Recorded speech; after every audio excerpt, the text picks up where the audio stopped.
cómo has llegado hasta aquí. Es decir, desde que estudiaste, todo un poco el proceso hasta que se te ocurre montar todo esto desde cero, incluido el coworking que también hemos comentado. ¿Cuál ha sido el proceso? Bueno, yo te cuento.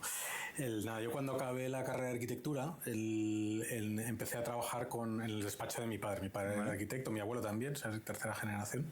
Y a lo mejor mi hijo mayor acaba siendo, que es una buena historia familiar, ¿no? Y bueno, hice algunas prácticas en algún otro estudio. Estuve incluso en un estudio en Londres 4 meses, que aprendí un montón y sobre todo tuve la visión de lo que era un gran estudio de arquitectura, que luego me ha servido. Y bueno, estuve trabajando con mi padre. Al principio empiezas de junior, pero tienes muy poquita experiencia a desarrollar proyectos. Hacíamos proyectos de todo tipo, de vivienda, de hoteles, de todo un poco. Y bueno, nos marca mucho el momento de la crisis del ladrillo de 2008, que de 2008 a 2013 prácticamente fueron 5 años de mucha crisis. Nosotros veníamos con inercia, veníamos con obras grandes, todavía aguantamos los 2 primeros años, pero yo en 2009 ya estaba viendo que había que dar un giro al estudio e intentar diversificar y coger un poco otro tipo de clientes, otro tipo de proyectos. Y ya tenía un poco puesta la vista en el retail y estaba buscando cómo entrar, ¿no?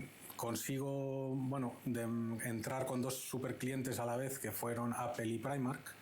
Y bueno, eso fue como una entrada por la puerta grande. Al principio no sabíamos mucho, pero nos tocó aprender rápido y adaptarnos rápido.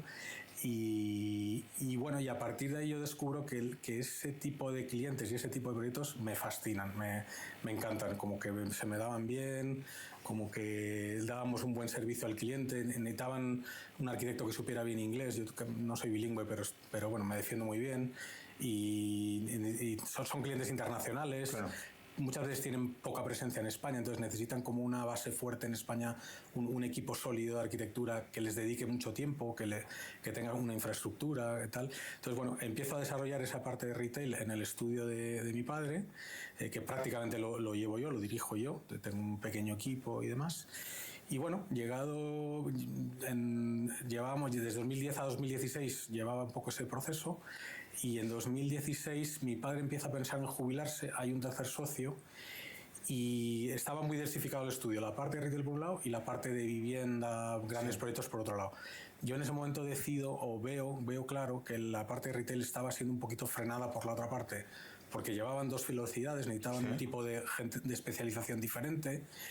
Y decido, tengo la visión de, oye, ¿por qué no? Me monto por mi cuenta, mi padre ya se va a jubilar, me monto por mi cuenta, empiezo de cero, pero empiezo a desarrollar de una manera más profesional y muy dedicada toda esta parte de cliente de retail y de arquitectos, de clientes como terciarios. El retail también a veces tiene también subsectores, ¿no? Por todo el tema de oficinas, tienes el tema de hoteles en un momento dado, o sea, dedico a enfocarme en todas esas ramas de una manera profesional y montar un equipo especializado y dedicado a esa parte, ¿no? ¿Cómo se vive la crisis en este sector? Porque imagino que fue de repente, ¿no? Y más en retail quizá no tanto, pero en lo que era, digamos, la parte de hoteles. Sobre todo la parte de viviendas. Bueno, en general hubo un parón, en España hubo un parón de 2008 a 2012, 2013, hubo un parón muy, muy fuerte en todo el sector de la construcción. Fue duro, para casi todos los profesionales. Muchísimos arquitectos y otro tipo de profesionales de la construcción se fueron a vivir fuera y a trabajar fuera, porque en España había se colapsó todo. Se colapsa todo, hay muy poquito trabajo, hay mucha competencia. Fue duro porque también los honorarios bajaron un montón.